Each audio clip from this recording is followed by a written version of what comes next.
আসসালামু আলাইকুম ওয়া রাহমাতুল্লাহি ওয়া বারাকাতুহু।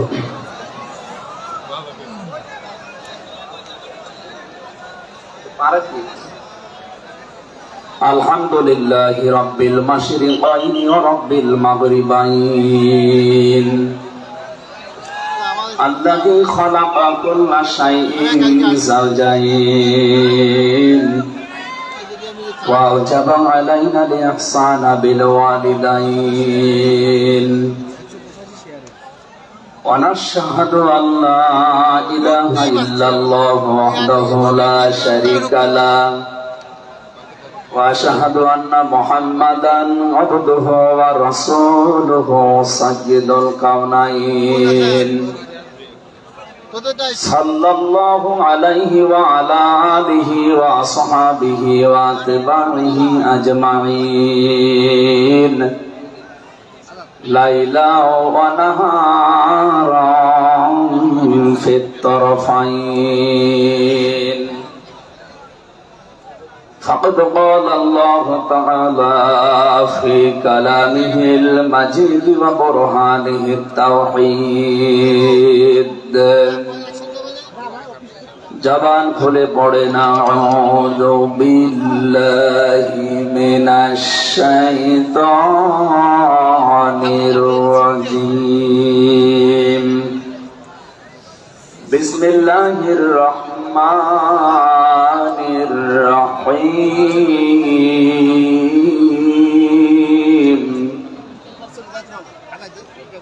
মুহাম্মাদুর রাসূলুল্লাহ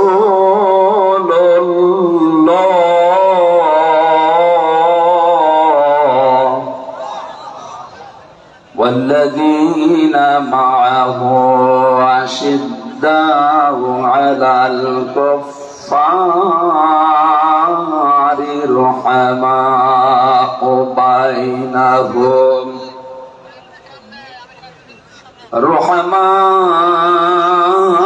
بينهم تراهم ركعا سجدا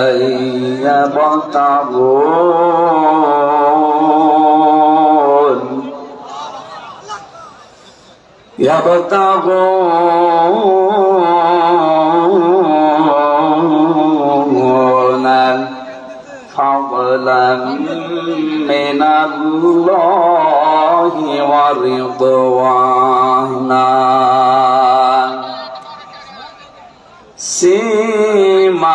سيماهم في وجوههم من أثر السجود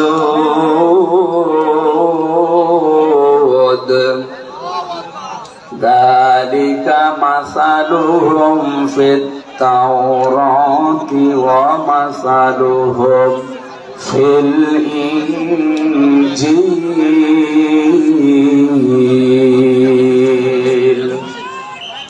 صدقت يا ربنا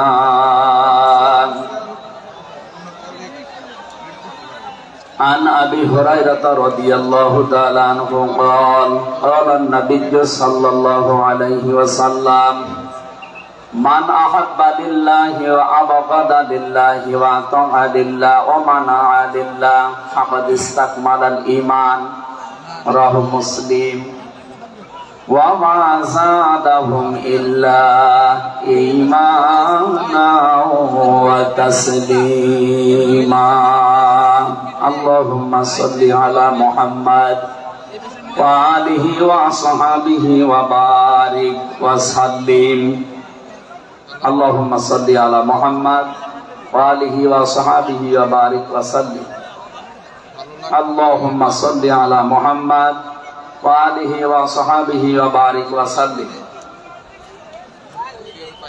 আলহামদুলিল্লাহ বাংলাদেশের ঐতিহ্যবাহী জেলা যশোর 8 দিন সকিনা মেডিকেল কলেজ প্রাঙ্গণে পোলের হাট যশোর 3 দিন ব্যাপী ঐতিহাসিক তাফসীরুল কোরআন মাহফিলের দ্বিতীয় রজনীর স্বনামধন্য সভাপতি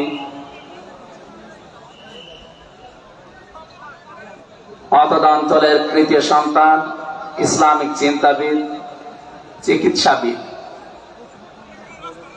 মরহুম শেখ আকিজউদ্দিন, তার বড় সন্তান আলহাজ ডাক্তার শেখ মহিউদ্দিন, আতালাল্লাহু আমরাহু ওয়া বারাকাল্লাহু ফি হায়াতি, বলেন আমিন। এ মাহফিলে এতক্ষণ যিনি কথা বললেন ইসলামিক চিন্তাবিদ, মুফাসসিরে কোরআন ছোট ভাই মাওলানা রফিকুল ইসলাম মাদানী দামাত বারকাতুহুমুল আলিয়া।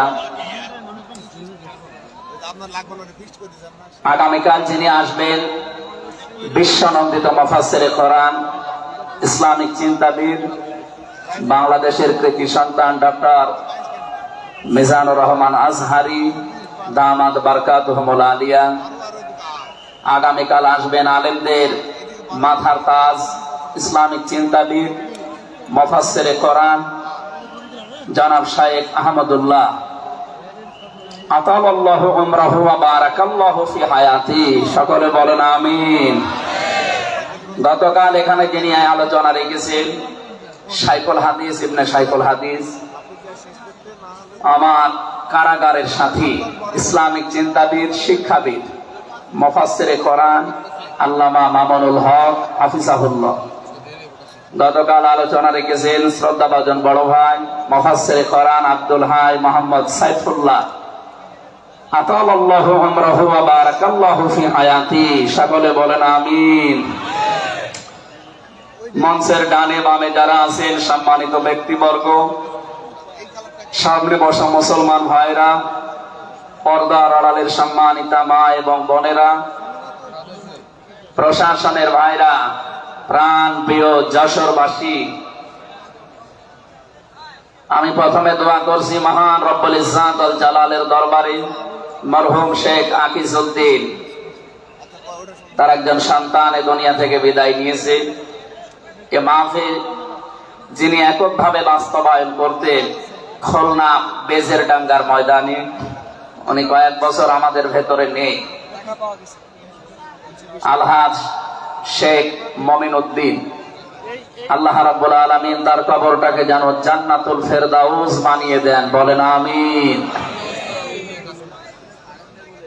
দল মত জাতি বর্ণ ধর্ম নির্বিশেষে কোরআনে কারীম শোনার জন্য যারা এই ময়দানে ছুটে এসেছি রাতের বেলা, আমরা যে খুশি প্রকাশ করার জন্য বলছি আলহামদুলিল্লাহ।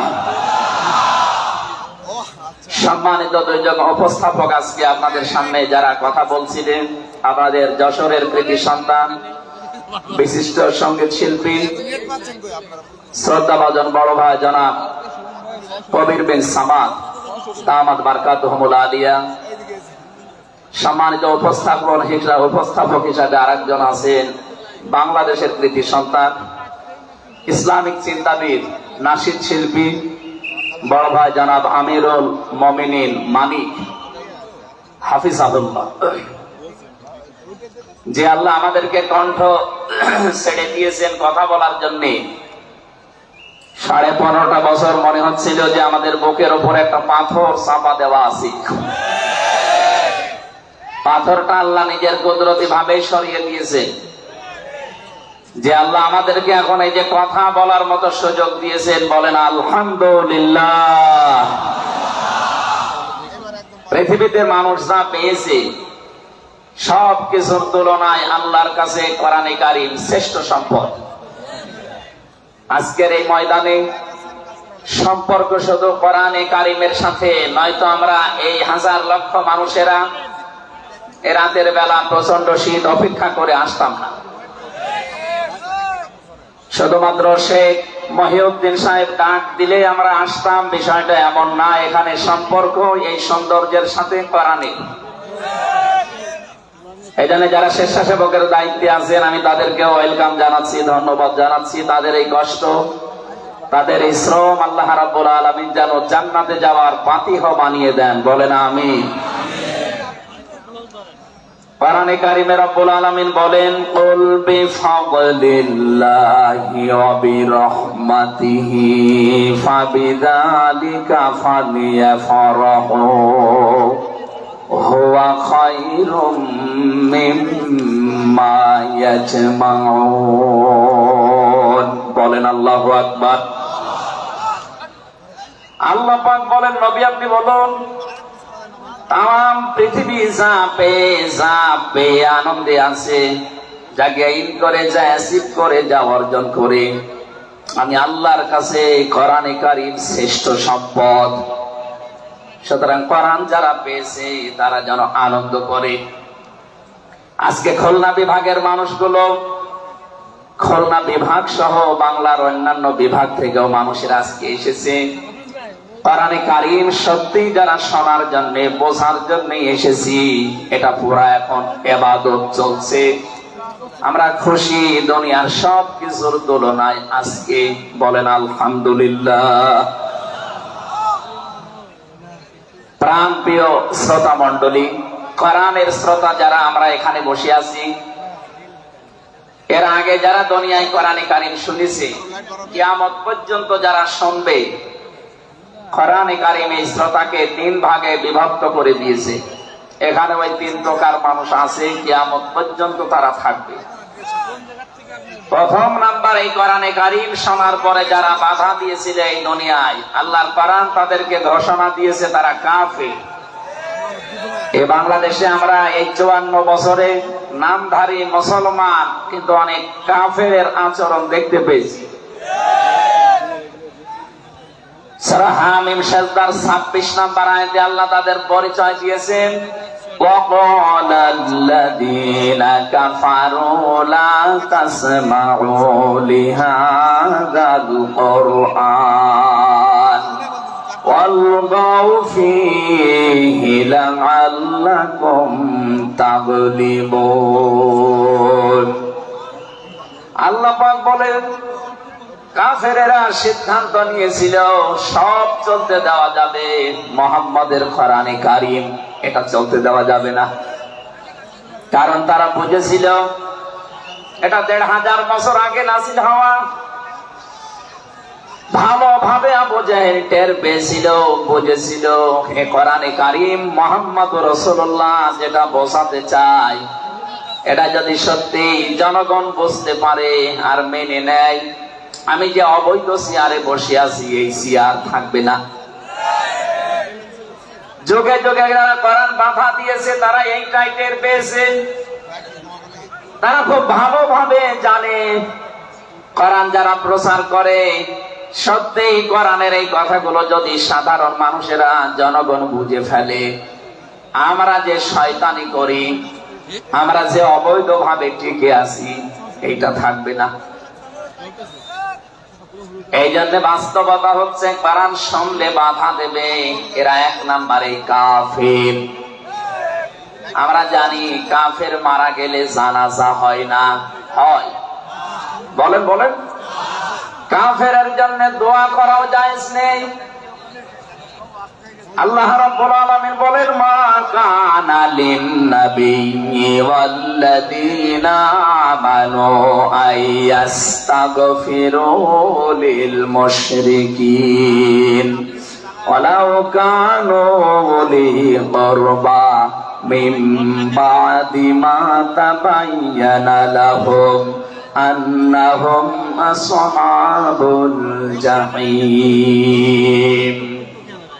সূরা তাওবা 113 নম্বর আয়াতে আল্লাহ জানিয়েছেন, হযরত ইব্রাহিম আলাইহিস সালাম সম্পর্কে যদি আয়াতটা নাযিল হওয়া, তামাম দুনিয়ার মানুষকে উদ্দেশ্য করা এই আয়াত দিয়ে, হে নবী, কোন নবীর জন্য, কোন ঈমানদারের জন্য এটা জায়েজ না, শোভনীয় না, উচিত না যে কোন মুশরিক মারা গেলে তার জন্য আল্লাহর কাছে সে ক্ষমা চাবে, ইস্তেগফার করবে। ওয়ালাউ কানু লিকুরবা, আল্লাহ পাক বলেন যদিও এটা নিজের নিকট আত্মীয় হয়, মা তাবাজ্জানা লাহুম আন্নাহুম আসহাবুল জাহিম, যার প্রতি এটা প্রমাণ হয়ে গেছে যে লোকটা জাহান্নামে যাবে, যার কাজকর্ম, যার ঈমান, আমল, আকীদা দেখে টের পাওয়া যায়, এইরকম মানুষের জন্য কোন ঈমানদার না কোন নবীর জন্যও দোয়া করা, ইস্তেগফার করা জায়েজ নেই। বলেন নাউজুবিল্লাহ। একজন নবীকে যদি আল্লাহ এই কথা বলতে পারেন, আমি আয়াতের ব্যাখ্যায় পড়েছি মুহাম্মদ রাসূলুল্লাহ সাল্লাল্লাহু আলাইহি ওয়াসাল্লামের নিজের আপন চাচা আবু তালিব। এই লোকটা যখন মারা যাচ্ছিল, বিশ্ব নবী নিজে তার কাছে গিয়ে বললেন, ইয়া আম্মি আবি তালিব, কুল লা ইলাহা ইল্লাল্লাহ হাজ্জুল লাকা ইনদাল্লাহি ইয়াউমাল কিয়ামাহ। বুখারী শরীফের হাদিস। ডাক দিয়ে বললেন, হে চাচা, জোরে বলা লাগবে না, আওয়াজ করে শুধু আমার কানের কাছে মুখটা নিয়ে আস্তে করে আপনি বলেন, লা ইলাহা ইল্লাল্লাহ। জোরে লা ইলাহা ইল্লাল্লাহ, লা ইলাহা ইল্লাল্লাহ, লা ইলাহা ইল্লাল্লাহ মুহাম্মাদুর রাসূলুল্লাহ। আপনি শুধু আল্লাহর একাত্মবাদের স্বীকৃতি দেন আমার কানের কাছে, রিসালাতের ঘোষণাটা দেওয়া লাগবে না, শুধু আল্লাহর ঘোষণাটা আমার কানের কাছে শোনান। কিয়ামতের দিন আমি আপনার জন্য আল্লাহর দরবারে ঝগড়া করে জান্নাতে নিয়ে যাব। পাশে যারা দাঁড়িয়ে ছিল তাদের কারণে লোকটা পড়তে পারে নাই। নবীজির মন খারাপ হয়ে গেল। সঙ্গে সঙ্গে সূরা কাসাসের ৫৬ নাম্বার আয়াত নিয়ে ফেরেশতা জিবরাইল হাজির হয়ে গেছে। ইন্নাকা লা তাহদি মান আহবাবতা ওয়ালাকিন্নাল্লাহা ইয়াহদি মান ইয়াশা ওয়া হুয়া আ'লামু বিল মুহতাদিন। আল্লাহ পাক বলেন, হে নবী, আপনি যাকে ভালোবাসেন, যাকে পছন্দ করেন, যাকে মনে করবেন আপনি হেদায়েত দেবেন না, আপনি পারবেন না, কারণ হেদায়েত আমি আল্লাহ আপনার হাতে দেইনি। হেদায়েত আমি আল্লাহ নিজের হাতে রেখে দিয়েছি। আমি আল্লাহ যাকে ইচ্ছা তাকে এটা দান করি, আর আমি আপনার চাইতে ভালো জানি যে হেদায়েত পাবে কে। জেলখানার ভেতরে ৩টা বছর আল্লামা মামুনুল হক হাফিজাহুল্লাহ আমরা দুইজন এক জায়গায় ছিলাম। সকালে এবং দুপুরের খাবার আমরা এক জায়গায় খেতাম। মাঝে মাঝে আমারে বলতেন যে, হামজা, বাইরে যদি আল্লাহ নিয়ে যায় কোনদিন কাফেরের জানাজায় যাব না, পড়াবো না। আমারে বারবার জিজ্ঞাসা করেছি, ভাই আপনি কাফের পান কোথায়? বাংলাদেশে তো সেরকম কাফের আমরা দেখি না। উনি আয়াতটা আমাকে শুনিয়ে বলেছিলেন, কাফের তো তারা যারা আল্লাহর কোরআনে বাধা দেয়। সুতরাং এই দেশে যারা কোরআনে বাধা দেবে সে ডাইরেক্ট হোক ইনডাইরেক্ট হোক, সূরা হামিম সেজদার ২৬ নম্বর আয়াতের দলিল অনুযায়ী লোকটা কাফের। কাফেরের জানাজা পড়া কিন্তু হারাম। আমার মনে হয় এখন দেশের অবস্থা যা, আমরা যদি এই সিদ্ধান্তে উপনীত হতে পারি যে কাফেরের জানাজা বন্ধ হয়ে যাবে, আগামীতে কোরআনে কারীম বাধা দেওয়ার মতো সাহস অনেকেই করবে না। কোরআনে কারীমের শ্রোতা ১ নম্বরে পেলাম যারা কাফের। ১৫.৫ বছর থেকে শুরু করে ৫৪ বছর আমরা যা দেখলাম, অনেকেই কিন্তু ডাইরেক্ট ইনডাইরেক্ট বাধা দিয়েছেন। এখনো যদি ওইরকম মানুষ থাকেন এই দেশে, আপনি তাওবা করবেন, আপনি সংশোধিত হয়ে যাবেন। আর যেহেতু এখন সংস্কার চলছে, আপনি নিজেকেও সংস্কার করে নেবেন। কোরআনের শ্রোতা হিসাবে আমরা ২ নম্বরে পেয়েছি তাদের নাম। আল্লাহ রাব্বুল আলামিন বলেন, ওয়াইদা কিলা লাহুম তাআলাউ ইলা মা আনজালাল্লাহু ওয়া ইলার রাসূলি রাআইতাল মুনাফিকিনা ইয়াসুদ্দুনা আনকা সুদুদা।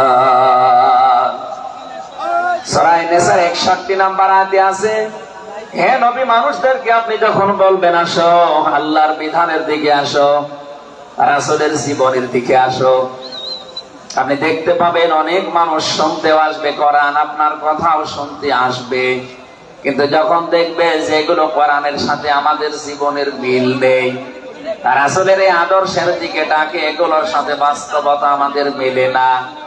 আর আইতাল মুনাফিকিনা ইয়াসুদ্দুনা আনকা সুদুদা, আপনি দেখতে পাবেন ও মানুষগুলো আস্তে করে আপনার কাছ থেকে পেছন ফিরে কেটে বসে, বলেন নাউজুবিল্লাহ। সুতরাং কোরআন শুনতে এসে যেগুলো যাদের জীবনে মিলবে না, এই মানুষগুলো যদি মন খারাপ করে, রাগ করে, যে কোনো কায়দায় চলে যেতে চান, আপনি মনে করবেন মুনাফিকের জাত আপনার ভেতরে আছে। আল্লাহ আমাদের হেফাজত করুন, বলেন আমিন। 3 নাম্বার শ্রোতার বর্ণনা পেয়েছি সূরা আনফালের 2 নাম্বার আয়াতে।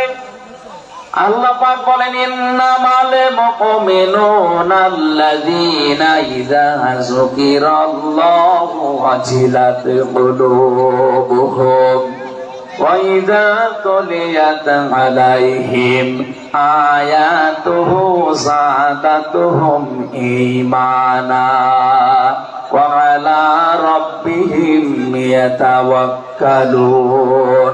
চিৎকার করে বলেন আল্লাহু আকবার। আল্লাহ পাক বলেন, আমার দৃষ্টিতে তো কোরআনের শ্রোতা আসল এবং মুমিন তারা, যাদের সামনে আমার নাম উচ্চারণ হলে তাদের অন্তরাত্মা কেঁপে ওঠে, আমার আয়াতগুলো তাদের সামনে তেলাওয়াত হলে এ মানুষগুলোর ঈমান ভেতরে যা আছে এটা আরো বেড়ে যায়।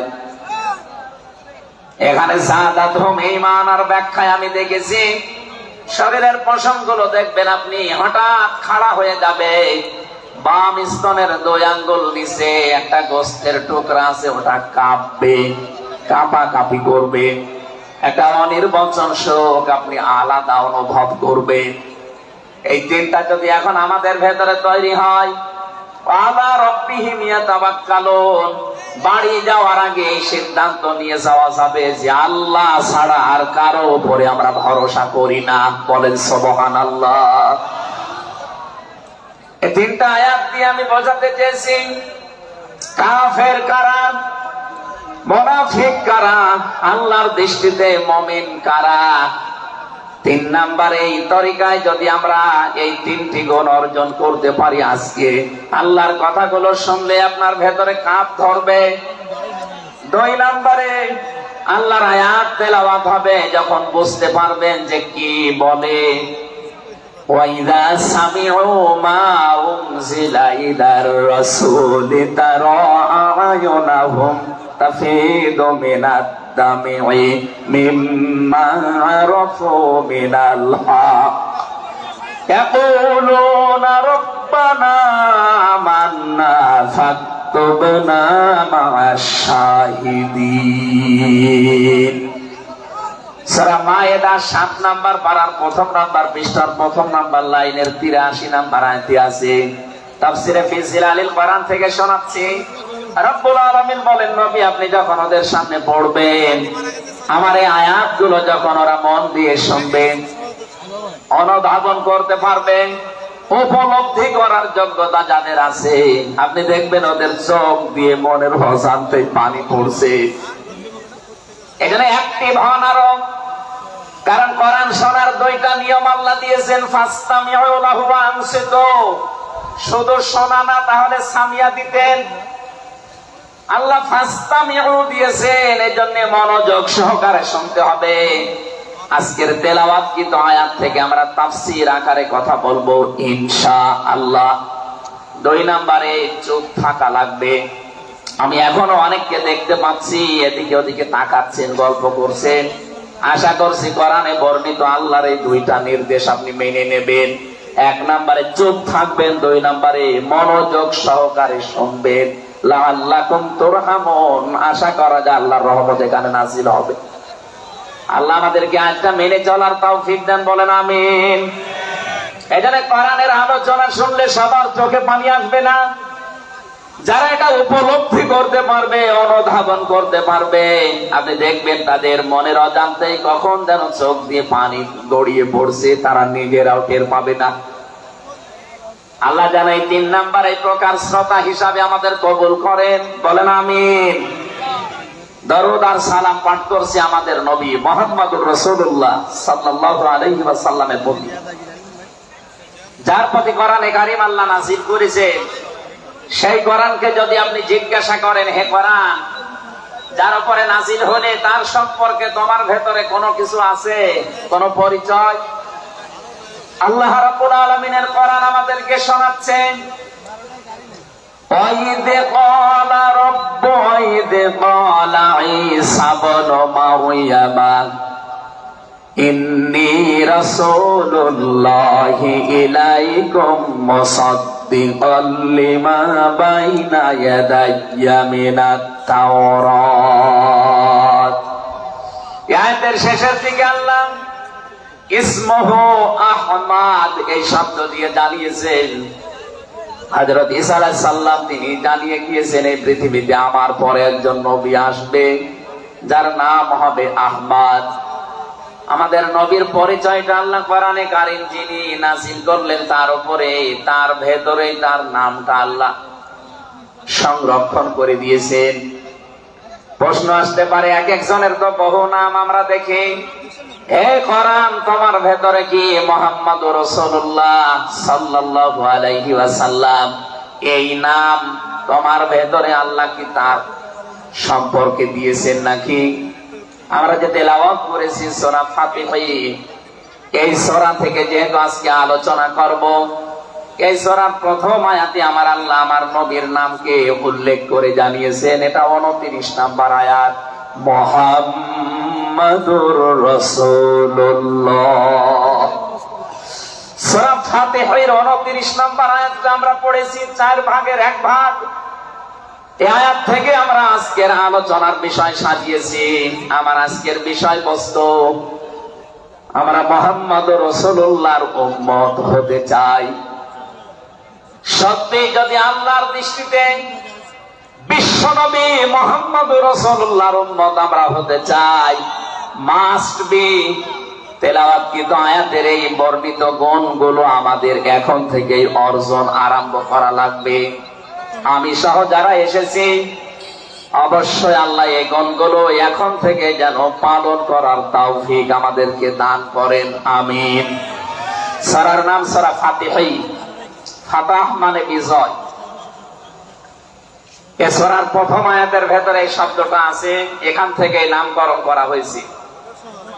আল্লাহ রাব্বুল আলামিন বলেন, ইন্না ফাতাহনা লাকা ফাতহাম মুবিনা। অবশ্যই হে নবী আমি আপনাকে একটা সুস্পষ্ট বিজয়ের সুসংবাদ দিচ্ছি।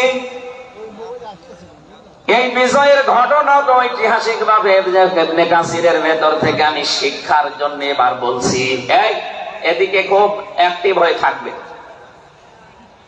এই সূরা ফাতিহার 18 নম্বর আয়াত। আমার যতটুকু পড়াশোনা আছে, আমার যতটুকু লেখাপড়ার স্টাডি আছে, এই আয়াতটা এখন বাংলাদেশে সবচাইতে বেশি প্রয়োজন। সূরা ফাতিহা 18 নম্বর আয়াত। যে যেখানে আছেন, দাঁড়িয়ে আছেন, বসে আছেন, শুয়ে আছেন, কান এবার খাড়া করে দেন। হুদায়বিয়ার সন্ধির যে ঘটনা আমরা শুনেছি এতদিন পর্যন্ত, শুধু শুনেছি অনেকে, কিন্তু এখান থেকে শিক্ষাটা আজ অনেকে নেয়নি। বাংলাদেশের এখন যে অবস্থা, এই শিক্ষা নেওয়ার সময় এখনই। নবীজি 1400 মানুষ নিয়ে এসেছিলেন, সাহাবায়ে কেরাম নিয়ে হজ করা গাড়লেন, তাবু গাড়লেন। কাফেরদের পক্ষ থেকে এখানে প্রতিবন্ধকতা সৃষ্টি করা হয়েছে, যে লাভ করবে, বাধা দিচ্ছে যারা আল্লাহকে বিশ্বাস করে না তারা। বাংলাদেশে 50টা বছর কোরআনে কারীম প্রচার করেছে যারা, কোরআনের পাখি শহীদ আল্লামা দেলাওয়ার হোসাইন সাইদি রহমতুল্লাহ আলাইহি, তার নামে মামলা দেওয়া হয়, কেস দেওয়া হয়, তিনি নাকি ধর্মীয় অনুভূতিতে আঘাত দিয়েছে। আমার তো মনে হয় 1500 বছর আগে নবীজিকে যারা বাধা দিয়েছিল আল্লাহর ঘর কাবায় হজ করতে দেবে না, 1500 বছর পরে যেন তাদের প্রেতাত্মারাই ফিরে এসেছে। আল্লাহর নবী বললেন ঠিক আছে, ওসমানকে পাঠালাম। হযরত ওসমান ইবনে আফফান রাদিয়াল্লাহু তাআলা আনহু তিনি গেলেন। হযরত ওসমানকে তারা আটক করার পরে ঘোষণা দিয়ে দিল, কতিলা ওসমান ইবনে আফফান, এখন খুলে ফেলো। সাহাবায়ে কেরাম বলেন, হে রাসূল, ইহরামের কাপড় খুললে হজ? বলে হজ আগামী বছর। বাংলার মুসলমানের আমি কেন বলছি আয়াতটা, 2-1 মিনিট পরে আপনি টের পাবেন। দ্বিতীয় নম্বর, নবীজি বললেন আজকে রমজান মাস, এটা রমজান মাসের এখন আর আধা ঘন্টা 1 ঘন্টা সময় আছে মাত্র ইফতারি করার, এখনই ভেঙে একটা হজ। নবীজি কিন্তু জানতেন ইহরামের কাপড় খুলে ফেললে হজ ভেঙে যাবে, আর একটু পরেই তো ইফতারি করলে রোজাটা হয়ে যায়। বিশ্ব নবী বলেন না, এক্ষুনি রোজা ভেঙে ফেলো। আবার বলছে, কান খাড়া করেন, আমি কিন্তু 2 মিনিটের ভেতরে জায়গায় যাব। এত বড় 2টা বড় বড় ফরজ বিধান নবীজি লঙ্ঘন করছেন, কারণটা কি? কারণ একটাই, ওরা একজন নিরপরাধ মানুষকে আটক করে হত্যার ঘোষণা দিয়েছে। আপনি বাংলাদেশকে 15.5 বছরের সাথে ওই ঘটনাটা মিলান। একটা নিরপরাধ মানুষ, মাত্র একজন, তাকে আটক করে হত্যার ঘোষণা দেওয়ার কারণে যদি নবী মুহাম্মদ রাসূলুল্লাহ হজ ছেড়ে দিতে পারেন, রোজা ছেড়ে দিতে পারেন, তিনি ওই বাবলা গাছের নিচে হাত দিলেন। সাহাবায়ে কেরামকে বললেন, আমার হাতের উপরে সবাই হাত লাগাও, আমি আজকে তোমাদেরকে বায়াত গ্রহণ করাবো, শপথ নেব তোমাদের কাছে। 1399 জন নবীর সাথে আছে। আর হযরত ওসমানকে যেহেতু তারা আটক করেছে, এই 1399 জন সবাই নবীজির হাতের উপরে একটার পরে হাত দিতে আছে। বিশ্ব নবী ডাক দিয়ে বলেন, সাহাবীরা, জিবরাইল এই মাত্র সূরা ফাতিহা এই সূরার 18 নম্বর আয়াতটা আমাকে তেলাওয়াত করে শুনিয়ে গেল। জিবরাইল এসেছিল, তোমরা কেউ দেখতে পাওনি। জিবরাইল আয়াতটা শুনিয়েছে, লাকাদ রাদিয়াল্লাহু আনিল মুমিনিনা ইয ইউবাইউনাকা তাহতাশ শাজারাতি ফাআলিমা মা ফি কুলুবিহিম ফানজালাস সাকিনাতা আলাইহিম ওয়া আসাবাহুম ফাতহান করিবা। খুব খেয়াল করেন, সেই সময় পর্যন্ত আমি চলে এসেছি। নবীজি নিজের বাম হাতটা সাহাবায়ে কেরামদের উপরে রেখে বললেন, সাহাবীরা, আজকের এই বায়াতের উপরে, শপথের উপরে আল্লাহ পাক নিজেই জানিয়েছেন যে তিনি রাজি হয়ে গেছেন। আয়াতটা শুরু করার আগে আল্লাহ 2টা তাকিদ দিয়েছেন, লাম এবং কদ। লাকাদ রাদিয়াল্লাহু আনিল মুমিনিন, আল্লাহ পাক বলেন আমি নিজে মুমিনদের উপরে অবশ্যই অবশ্যই রাজি হয়ে গেছি। রাজি হব না, হয়ে গেছি। তাহতা শাজারাতে, এই গাছের নিচে আপনার হাতের উপরে যারা হাত দিয়ে আজকে শপথ বাক্য পাঠ করছে যে ওসমান হত্যার বদলা না নিয়ে কেউ মদিনায় ফেরত যাবে না, আমি আল্লাহ তাদের মনের খবর যেহেতু জানি, ফাআলিমা মা ফি কুলুবিহিম, তারা যে শপথ নিচ্ছে এটা কিন্তু লোক দেখানোর জন্য না, এটা মন থেকে। ফানজালাস সাকিনাতা আলাইহিম, তাদের উপরে আমি আল্লাহর প্রশান্তি নাযিল হয়ে গেছে অলরেডি। ওয়া আসাবাহুম ফাতাহান করিবা, তাদেরকে আমি আসন্ন একটা বিজয়ের সুসংবাদ দিচ্ছি। সুতরাং এই বায়াতের দোয়ানের উপরে যেহেতু সবাই হাত দিয়েছে, ওসমানের হাতটা এখানে নেই, হে নবী আপনার বাম হাতটা উপরে তুলে ধরেন, এইটাই আমি ওসমানের হাত হিসাবে মেনে নিলাম। তার মানে 1400 মানুষের উপরে আমি আল্লাহ অলরেডি রাজি হয়ে গেছি। আমার মুসলমান ভাইরা, এবার আমি খেয়াল করার জন্য আরেকবার বলছি, এইটা বলার জন্য আমি এতক্ষণ ঘুরছিলাম। একটা নিরপরাধ মানুষকে ওরা মিথ্যা তথ্য ছড়িয়েছে যে আটক করা হয়েছে, মেরে ফেলা হয়েছে, হত্যা করা হয়েছে। নবীজি একজন মানুষের জীবনের বদলা নেওয়ার জন্য 1400 মানুষকে তিনি বায়াত করাচ্ছেন, শপথ বাক্য পাঠ করাচ্ছেন। একটু খেয়াল করেন তো, একজন মানুষের জীবনের জন্য জীবন দিতে প্রস্তুত 1399 জন, আর নবী সহ। এমন বাক্য তিনি পাঠ করিয়েছেন, এমন শপথ নিয়েছেন যে আল্লাহ অলরেডি রাজি হয়ে আয়াত নাযিল করছেন। নবীজি বললেন ওরা ওসমানকে হত্যা করেছে, ওসমান একজন নিরপরাধ মানুষ। একটা নিরপরাধ মানুষকে বিনা কারণে আটক করে হত্যা করেছে, ওদের কোনো ক্ষমা নেই।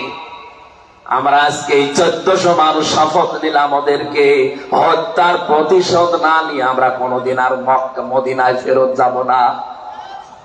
আমার তো মনে হচ্ছে বাংলাদেশে এখনো বহু মানুষ বিনা কারণে যাদেরকে হত্যা করা হয়েছে, নিরপরাধ মানুষগুলোকে ফাঁসির কাস্টে ঝোলানো হয়েছে, কত মানুষকে মৃত্যুর দিকে ঠেলে দিয়েছে।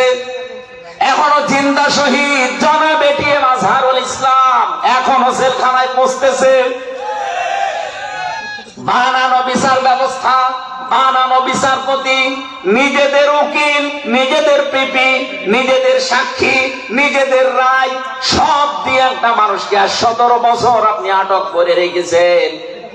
আমার তো মনে হয় এখন সময়ের দাবি।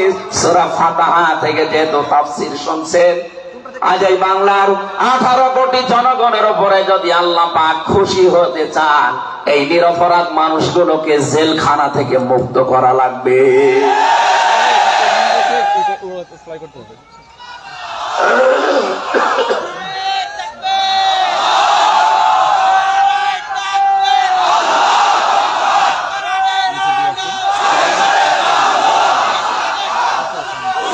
যশোরবাসী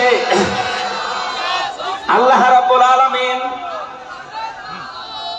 এখানে কয়েকটা বিষয় আমাদেরকে উপহার দিতে চেয়েছেন সুসংবাদের মাধ্যমে। 1 নম্বরে আল্লাহ বলেন আমি রাজি হয়ে যাব। 2 নম্বরে ওদের মনের মূল কথাগুলো যেহেতু আমি জানি, সুতরাং যারা নারায়ে তাকবীর আল্লাহু আকবার এই স্লোগান দিয়ে এই মাজলুম মানুষটার পক্ষে অবস্থান নিলেন, আমার তো মনে হচ্ছে ফানসালাস সাকিনাতা আলাইহিম, আল্লাহ পাক তার রহমত এখন এই দেশের উপরে নাযিল করবে।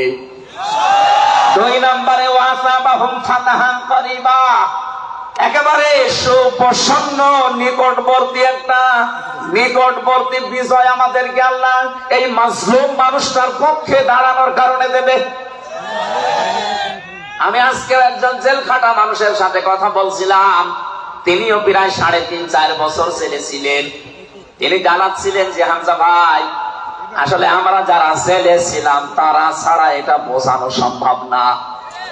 বহু মানুষ বিনা অপরাধে, বিশেষ করে 15.5 বছরে তো হবে, বিনা কারণে বিনা অপরাধে কিচ্ছু জানে না, বছরের পর বছর জেলে বসতেছে। ওরা যদি একজন নিরপরাধ মানুষকে মিথ্যা কথা ছড়িয়ে দেওয়ার কারণে নবীজি এরকম সিদ্ধান্ত নিতে পারে, আজ বাংলার 18 কোটি মানুষ দল বেদল সব ভুলে গিয়ে নিরপরাধ যত মানুষ জেলে ভর্তি আছে, গুম হয়েছিল, খুন হয়েছিল যারা, এদের পক্ষে দাঁড়াতে যদি সত্যি আপনি মন থেকে এগিয়ে আসতে পারেন, আল্লাহর কসম আমাদের সামনে আল্লাহ বিজয় দেখাবে। বিজয় আমরা দেখতে পাচ্ছি সূরা কাসাস 20 নম্বর পারার 4 নম্বর পৃষ্ঠার 15 নম্বর লাইনের 5 নম্বর আয়াত। বাড়িতে যে আয়াতটা তাফসীর দেখবেন, আল্লাহ রাব্বুল আলামিন বলেন নুরিদু আন্নামুন্না আলাল্লাযীনা ইসতাদঈফু ফিল আরদ ওয়া নাজআলাহুম আইম্মাতাও ওয়া নাজআলাহুমুল ওয়ারিসিন। আমি আল্লাহ একটা ইচ্ছা করলাম, হাজার হাজার বছর আগে হে নবী, এই পৃথিবীর ময়দানে ফিরআউন নামে একটা লোক ছিল। রাষ্ট্রীয় ক্ষমতায় থাকার কারণে ওই দেশে বিভিন্ন দলে বিদলে বিভক্ত করে মানুষকে রেখেছিল, আর একটা দলকে সে টার্গেট নিয়ে কোণঠাসা করে, ছোট করে, হীন করে রেখেছিল। সেই দলটা ছিল মুসা নবীর দল। আমি আল্লাহ একটা ইচ্ছা করলাম, জমিনের উপরে যাদেরকে দুর্বল করে রেখেছে ফেরাউন, এই দুর্বল দলের উপরে আমি আল্লাহ মনন করব। মনন মানে অনুগ্রহ করা, দয়া করা। আমি আল্লাহ দয়া করব তাদের উপরে, মনন করব। এই কারণ আমি তাদেরকে জমিনের শাসন ক্ষমতায় বসাতে চাই, জমিনের উত্তরাধিকারী তাদেরকে বানিয়ে দিতে চাই। অনুমাক্কিনা লাহুম ফিল আরদ, জমিনের উপরে তাদেরকে আমি ক্ষমতায় বসাবো, এটা আমি আল্লাহর ইচ্ছা। বলেন তো, আল্লাহ যদি কোনো ইচ্ছা করে ওটা রদ করার কেউ আছে? আরো জোরে বলেন, আছে? সুতরাং এই আয়াত দিয়ে আমি যেহেতু 100% আয়াতটা বিশ্বাস করি, হাজার হাজার বছর আছে, আপনি যাই মনে করেন এইটাই বাস্তব। এই 54.5 বছরে ভুয়া ধোয়া তুলে, ভুয়া চেতনার নাম দিয়ে যাদেরকে কোণঠাসা করে রেখেছিলেন জনগণের কাছ থেকে, আল্লাহ যেন হঠাৎ করে মানুষের মনের ভেতরে তাদের প্রতি পরিবর্তন এনে দিয়েছেন। আল্লাহ পাক যেন এই মানুষগুলোকে একটা মনন করেছেন, একটা দয়া দেখিয়েছেন। অনাজালাহুমা ইম্মাতান, জমিনের ইমাম তাদেরকে যেন আল্লাহ দিনের পর দিন বানিয়ে দিচ্ছে। তাদের আচার ব্যবহার, তাদের চরিত্র, তাদের ব্যবহার, তাদের মাধুর্যতা, তাদের যে ইখলাস, এগুলো দেখছে আমার আল্লাহ দিনের পরে দিন জমিনের ইমাম তাদেরকে আল্লাহ বানাচ্ছেন। অনাজালাহুমুল ওয়ারিসিন, আয়াতের শেষের কথা, আল্লাহ তাদেরকে জমিনের ওয়ারিস বানিয়ে দেবেন। যেহেতু আল্লাহর সিদ্ধান্ত রদ করা যায় না, ফাআলুল লিমা ইউরিদ, তিনি যা ইচ্ছা তাই করেন। ইন্নামা আমরুহু ইযা আরাদা শাইআন আইয়াকুলা লাহু কুন ফায়াকুন। আল্লাহ পাক বলেন, আমি যদি কোনো ইচ্ছা করি শুধু বলি কুন, সঙ্গে সঙ্গে ফায়াকুন হয়ে যায়। কোরআনের উপর আমার 100% বিশ্বাস নিয়ে কথা বলছি আমি। এই আয়াতগুলো মাস্ট বি আমার আল্লাহ বাংলাদেশে দেখাবে। বলেন আমিন। আরো জোরে বলেন আমিন।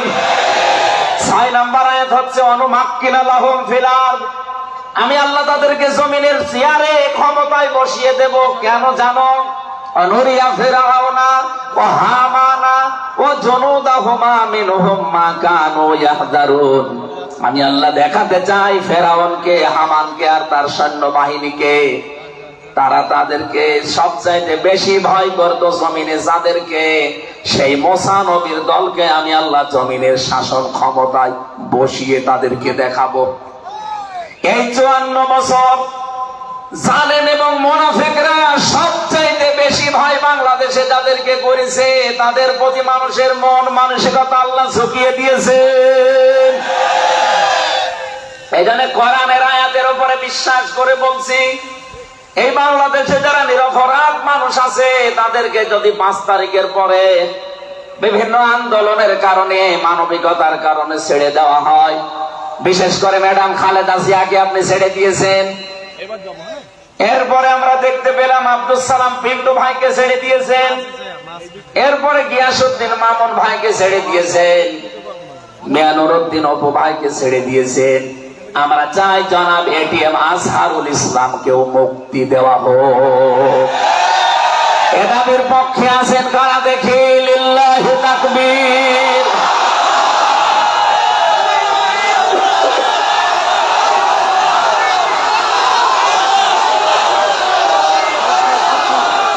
আলহামদুলিল্লাহ। ভাই, আমি আয়াতটা পড়লাম এই জন্যে, 1500 বছর আগে একটা নিরপরাধ মানুষের পক্ষে দাঁড়ানোর কারণে যদি আল্লাহ এতগুলো সুসংবাদ দিতে পারে, সাকিনা নাজিল করা, সুপ্রসন্ন, একেবারে নিকটবর্তী বিজয় দেওয়া, আমরা যদি আজ নিরপরাধ মানুষগুলো যারা আজ জুলুমের শিকার হয়ে 15.5 বছর 17 বছর মানবেতর জীবন যাপন করছে, আমি তো 3 বছর তার ভুক্তভোগী।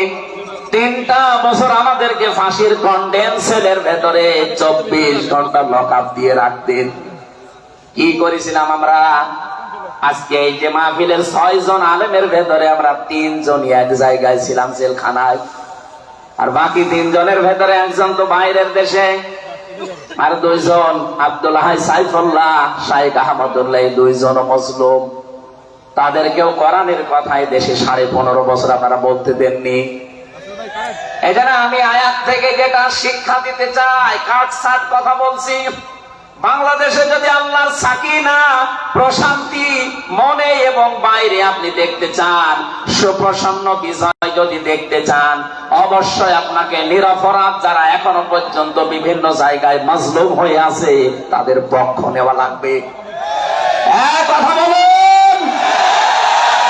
আল্লাহ আজ আমাদের জীবনে 100% মেনে চলার তৌফিক দান, বলেন আমিন। এই সূরা ফাতিহা থেকে আমরা পড়েছি 29 নম্বর আয়াত। আমাদের আলোচনার বিষয় মুহাম্মদুর রাসূলুল্লাহর উম্মত কারা। রব্বুল আলামিন বলেন মুহাম্মাদুর রাসূলুল্লাহ। মুহাম্মদ সাল্লাল্লাহু আলাইহি ওয়াসাল্লাম আল্লাহর রাসূল। হে নবী, দুনিয়ার কেউ যদি আপনার রিসালাত স্বীকার না করে, কেউ যদি সাক্ষী না দেয়, আমি আল্লাহ নিজে সাক্ষী দিয়ে দিলাম আপনি আমার রাসূল। সুতরাং এই বাংলার জমিনে কেউ যদি নবীর আদর্শ না মানে, বিশ্ব নবীর কোনো ক্ষতি হবে না, আল্লাহরও কোনো লস নেই, যত ক্ষতি আমাদের। কথা বলে না কেন? কোরআনের চোখ লাগিয়ে দেখতে পাচ্ছি এদেশে হাজারো মানুষ জাহান্নামে দৌড়াচ্ছে। কারণ নবী মুহাম্মদুর রাসূলুল্লাহ বাদ দিয়ে পৃথিবীতে যদি অন্য কাউকে কিয়ামত পর্যন্ত কেউ আদর্শ মেনে চলে, কোরআনের কসম দিয়ে বলছি মাস্ট বি, লোকটা জাহান্নামী। এজন্য এরকম আচরণে যারা আছেন, বুঝে হোক না বুঝে হোক, আল্লাহ রাব্বুল আলামিনের পরিচয় দেওয়ার আগে আমার আল্লাহ রাসূলের পরিচয় আমাদের কাছে দিয়েছেন। রব্বুল আলামিন বলেন কুল হুয়াল্লাহু আহাদ আল্লাহুস সামাদ লাম ইয়ালিদ ওয়া লাম ইউলাদ ওয়া লাম ইয়াকুল লাহু কুফুয়ান আহাদ। এখানে আল্লাহর একাত্মবাদের শিক্ষা দেওয়া হচ্ছে। আল্লাহ পাক বলেন হে নবী আপনি বলুন, অথচ শোনানো হচ্ছে যার কথা, তার কথা তো আগে বলার দরকার ছিল। এখানে আগে রিসালাতের ঘোষণাটা দেওয়া হয়েছে, কুল, হে নবী আপনি বলুন। ও বাংলার মুসলমানেরা, ফেরাউনের জীবনী পড়ে আমি দেখেছি সে কিন্তু আল্লাহর একাত্মবাদের ঘোষণা দিয়েছিল, কিন্তু রিসালাতের ঘোষণা দেয়নি, এজন্য লোকটা ঈমান পায়নি। বাংলাদেশে বহু মানুষকে আমরা দেখতে পাচ্ছি আল্লাহর কথা বললেও বলেন আমরা কি নামাজ পড়ি না, রোজা রাখি না, আমি কি হজ করি না, দান সাদকা করি না, এগুলো সব আল্লাহর বিধান। এগুলোর পাশাপাশি আল্লাহর প্রেরিত পুরুষ যিনি আমাদের এই জামানায়, আল্লাহর প্রেরিত পুরুষ যিনি কিয়ামত পর্যন্ত, তার নাম মুহাম্মাদুর রাসূলুল্লাহ। জ্ঞানী মানুষ যারা বসে আছেন এক কথায় তারা বুঝবেন আমি জানি। আজ বিশ্ব নবীর আদর্শ বাদ দিয়ে আপনি কার আদর্শ মানেন আপনার বিবেকের কাছে প্রশ্ন করেন। এটা রাজনীতি মনে করে কেউ যদি চলে যান আপনার কপালে আগুন লাগবে, আপনারও মরণ হবে ফেরাউনের মতো। আল্লাহকে মেনেছিল কিন্তু রিসালাত মানে নাই। এদেশে আজ অনেকেই আল্লাহর কথা বললে নামাজ পড়ে, রোজা রাখে, হজ করে আসে, দান সাদকা করে। আরে ভাই এগুলো সবই আল্লাহর বিধান।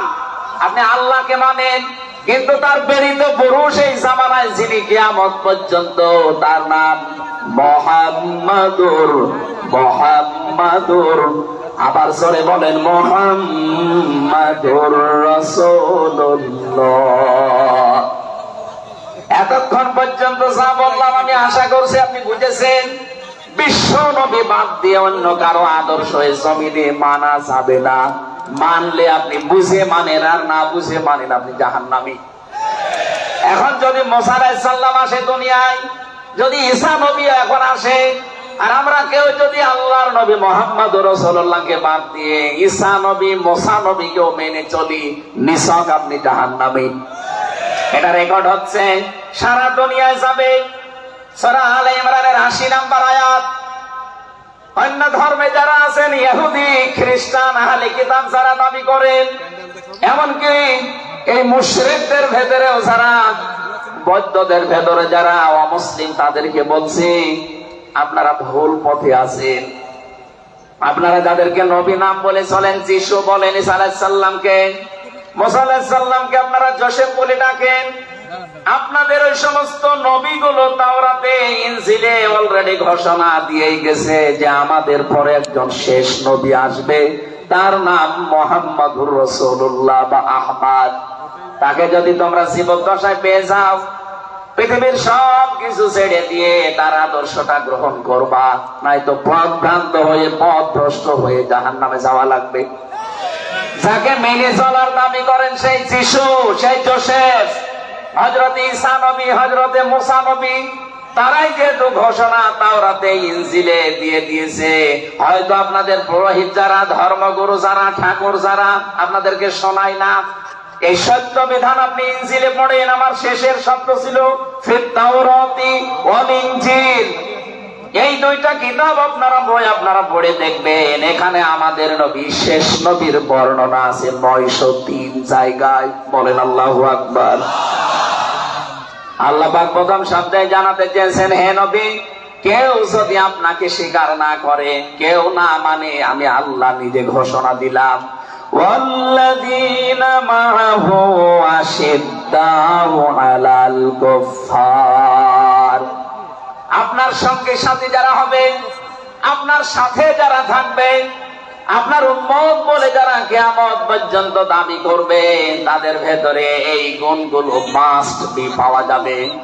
যশোরবাসী, এবার আপনাদের জন্য আপনি মিলান তো, এই আয়াতটা নিজের জীবনে আছে কিনা?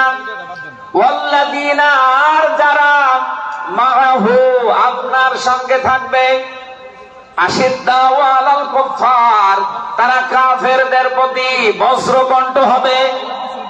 কালকে মাওলানা মামুনুল হক, আমি ছিলাম কালকে চট্টগ্রামের ফেনীতে, তো লাইভ দেখেছি।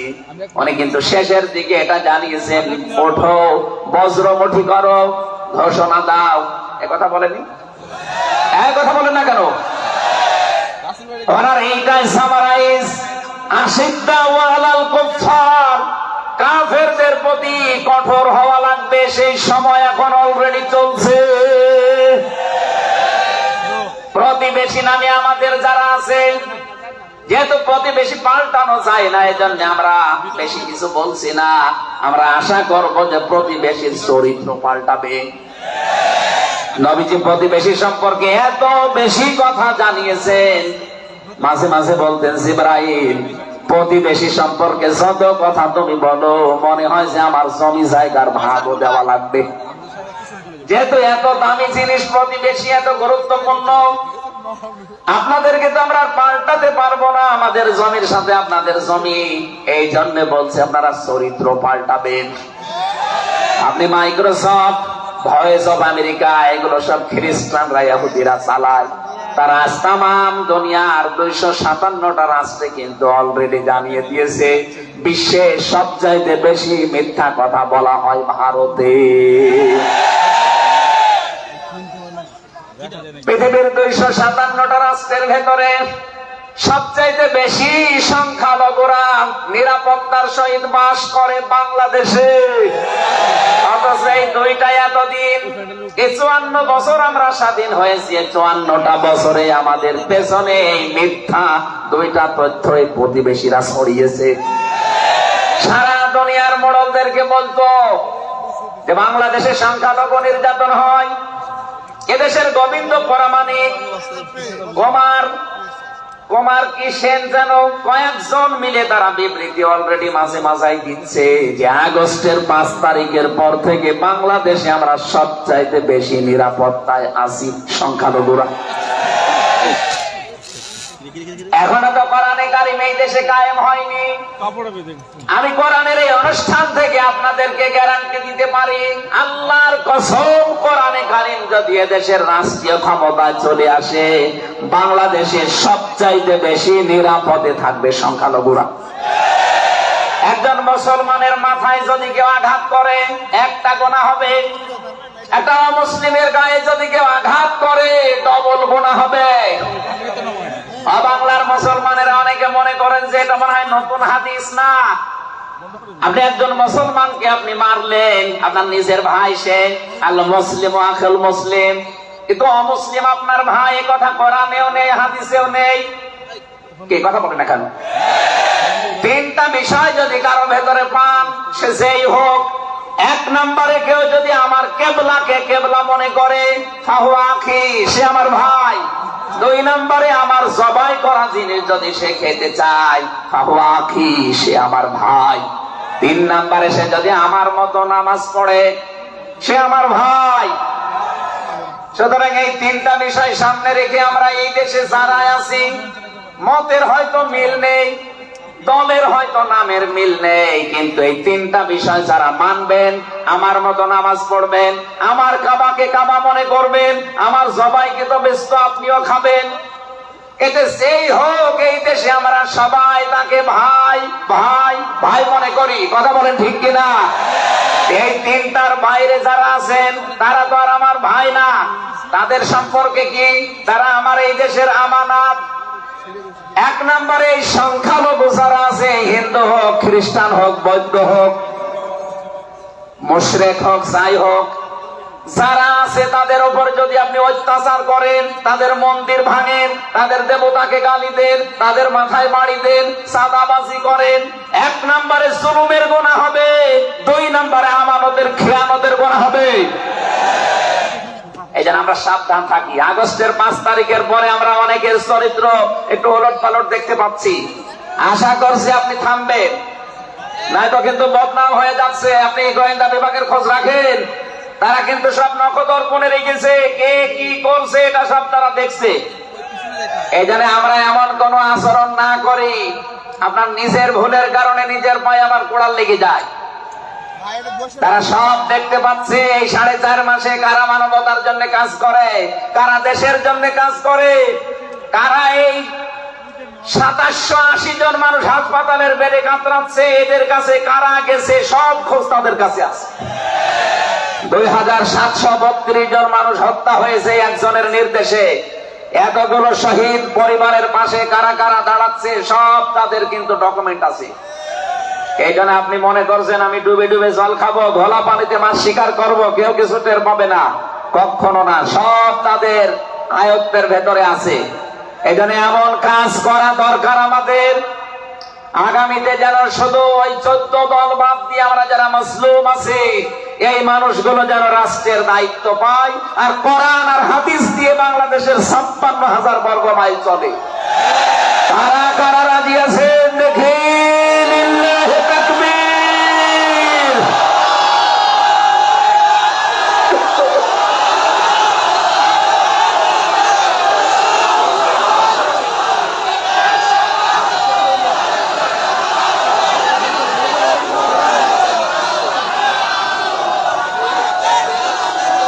আমার ভাইরা, এবার আমি মূল কথায় যাচ্ছি। মুহাম্মদ রাসূলুল্লাহর উম্মত হতে হলে আমাদেরকে বজ্রমুষ্টি হওয়া লাগবে, ঐক্যবদ্ধ হওয়া লাগবে। যারা নবীর উম্মত, কাফের যারা, তাদের বিরুদ্ধে। আমি কাফেরের পরিচয় সে প্রথমে দিয়েছি। যে মানুষগুলো কোরআনে কারিমে বাধা দেয়, কোরআনের শিক্ষায়, কোরআনের প্রচারে, কোরআনের প্রসারে, কোরআন কায়েমে যারা এই বাংলাদেশে বাধা দেবে, তার নাম আব্দুল আলিম হতে পারে, কে কাফের। এদের বিরুদ্ধে কঠোর হওয়া লাগবে আপনাকে। আমি আমার বোঝার জন্য বলছি, নাম হয়তো আপনার আল্লাহর নাম আপনি নিয়েছেন আব্দুল আলিম, আব্দুল খালেক, কিন্তু আপনার কাজ যদি কোরআন প্রচারে বাধা দেওয়া হয়, ডাইরেক্ট ইনডাইরেক্ট, অবশ্যই আপনি বুঝতে পেরেছেন আমি কি বলছি। আপনি কিন্তু আর সাধারণ মানুষ নেই, আপনি মুনাফিকও নেই, আপনি মুসলমানও নেই, আপনি কাফের হয়ে গেছেন। আল্লাহ আমাদের হেফাজত করুন, বলেন আমিন। কাফেরদের যত অনুষ্ঠান আছে সেখানেও কড়াকড়ি করা লাগবে আপনাকে। কে বলেছে ধর্ম যার যার উৎসব সবার? এটা কুফরি কথা। ধর্ম যার যার, উৎসব তার তার। এই কথা বলুন। মান তাশাব্বাহা বিকওমিন ফাহুয়া মিনহুম। যার সাথে যার সাদৃশ্য মিলবে সে আচার ব্যবহারে, ধর্মীয় রীতিনীতিতে কিয়ামতের দিন তার সাথে থাকা লাগবে।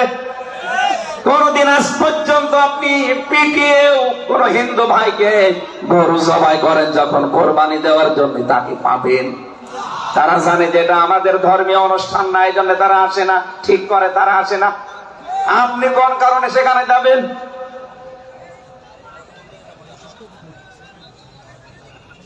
রুহামা ও বাইনাহুম, দ্বিতীয় নম্বরে আমরা পেয়েছি নিজেদের ভেতরে মহব্বত, ভালোবাসা, সম্প্রীতি, মায়া, মমতা, এটা নিজেদের ভেতরে বাড়ানো লাগবে। আপনি নবীর উম্মত হতে চান, অথচ এটা নিজেদের ভেতরে আরো দূরত্ব তৈরি করেন না। এটা নিজেদের ভেতরে আরো স্যাক্রিফাইস করে হোক, ডাকাডাকি করে হোক, নিজেদের ভেতরে এটা তৈরি করা লাগবে আরো বেশি।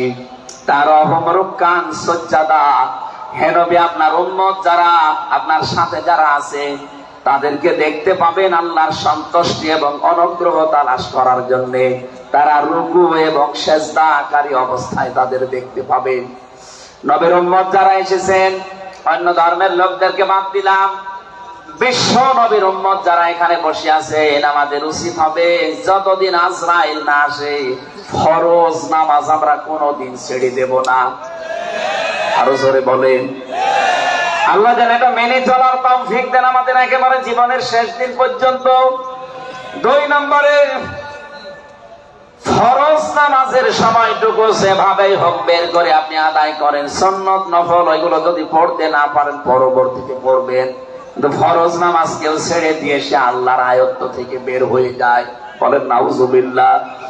সাহাবায়ে কেরাম আল্লাহর দরবারে যে 7টা কারণে কবুল হয়েছিলেন, তার ভেতরে 1 নাম্বার কারণ ছিল এই মানুষগুলো আল্লাহর বিধান সামনে পেলে পৃথিবী ভুলে যেতেন। আব্দুল্লাহ আনসারী রাদিয়াল্লাহু তাআলা আনহুর জীবনী পড়েছি। এই লোকটা আল্লাহর বিধান সেজদাকে সামনে রাখতে গিয়ে নিজের স্ত্রীকে এক কাপড়ে গর্তের ভেতরে বসিয়ে রেখেছিল, নিজের ছেলেকে শিকল দিয়ে বেঁধে রেখেছিল, তারপরও আল্লাহর বিধান সেজদা সে ভুলে যায় নাই। আমাদের এরকম কঠিন পরিস্থিতি এখন হয়তো আসেনি, তারপরও আমরা অনেকে বিনা কারণে ফরজ নামাজ ছেড়ে দেই।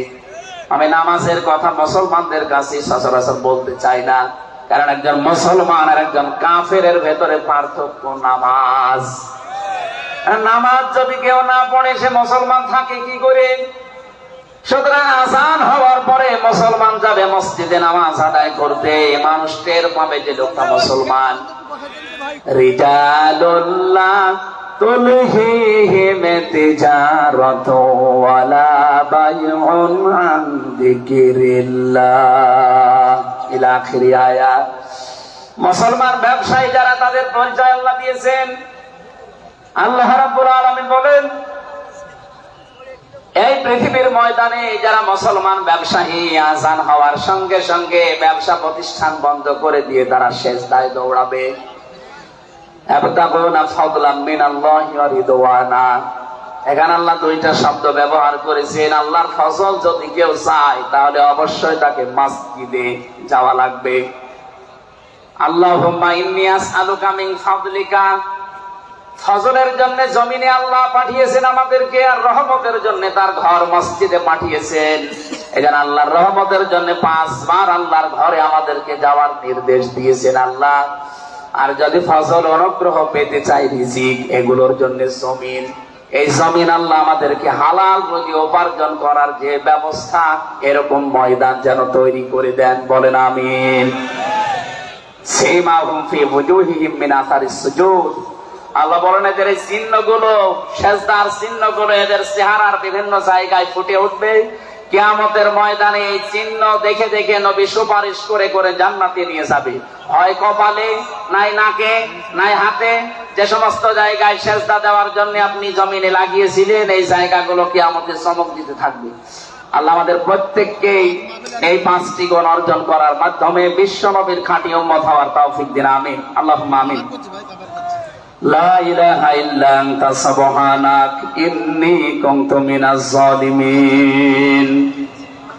রব্বানা যালামনা আনফুসানা ওয়া ইল্লাম তাগফির লানা ওয়া তারহামনা লানাকুনান্না মিনাল খাসিরিন।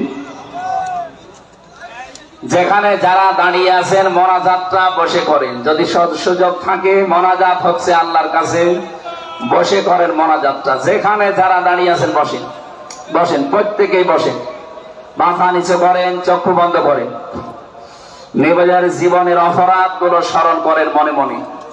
আমরা আশা করব আজকে যতগুলো অপরাধ স্মরণ হবে, কোরআনের ইজ্জতে আল্লাহ অপরাধ গুলো সব মাফ করে দিয়ে ওই জায়গাটা নেকি দিয়ে পাল্টিয়ে দেবে ইনশাআল্লাহ। রব্বানা যালামনা আনফুসানা ওয়া ইল্লাম তাগফির লানা ওয়া তারহামনা লানাকুনান্না মিনাল খাসিরিন। রব্বুল আলামিন যশোর ফুলের হাট আদিন সকিনা মেডিকেল কলেজ প্রাঙ্গণে 3 দিন ব্যাপী ঐতিহাসিক তাফসীরুল কোরআন মাহফিলের দ্বিতীয় রজনীতে রাত 11টা বেজে গেছে। সেই জোহরের পর থেকে গভীর রজনী পর্যন্ত যারা কোরআনে কারীম শোনার জন্য চাতক পাখির মতো বসে আছে, আল্লাহ মনের ভেতরে যার যে কামনা বাসনা আছে মেহেরবানি করে পুরা করে দাও। এ বিশাল আয়োজনের দিকে তুমি একটু তাকাও। আল্লাহ মনে হচ্ছে তারা জান্নাত সাজিয়েছে। তোমার হাবিব জানিয়েছে কোরআনের পেছনে যারা টাকা পয়সা খরচ করবে কিয়ামতে ওই অর্থের হিসাব তোমার কাছে দেওয়া লাগবে না। আজকের এই বিশাল ময়দান সাজাতে গিয়ে যারা টাকা পয়সা খরচ করেছে, আদ্দিন ফাউন্ডেশন, আকিস গ্রুপের যে ভাইগুলো, এদের এই টাকাগুলো কোরআনের ইজ্জতে কোরআনের প্রচারের জন্য কবুল করে নাও। সব যদি তুমি দিয়ে থাকো খুশি হয়ে, আল্লাহ তাআলা যা বলতে চেয়েছি আমার ইমান থেকে আমি হক কথাগুলো বলার চেষ্টা চালিয়েছি।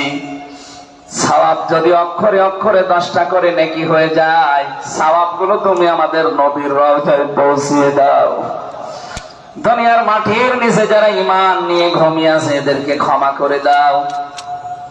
বিশেষ করে আমাদের মা বাবা যাদের নেই, যারা মাথা নিচু করে চক্ষু বন্ধ করে চোখের পানি ফেলে দিয়েছে মার বাবার জন্য, এই মুহূর্তে মা বাবাকে কবরে জান্নাতুল ফেরদাউস দিয়ে দাও। মরহুম শেখ আকিজউদ্দিন তার স্ত্রীরা যারা কবরে ঘুমিয়ে আছে, তার সন্তান মরহুম শেখ মমিনউদ্দিন ভাই সহ প্রত্যেকের কবরগুলো তুমি জান্নাতুল ফেরদাউস বানিয়ে দাও। এলাকায় মাটির নিচে যত মানুষ কবরে আছে আল্লাহ হাজার হাজার মন মাটি বুকের উপরে নিয়ে তাদের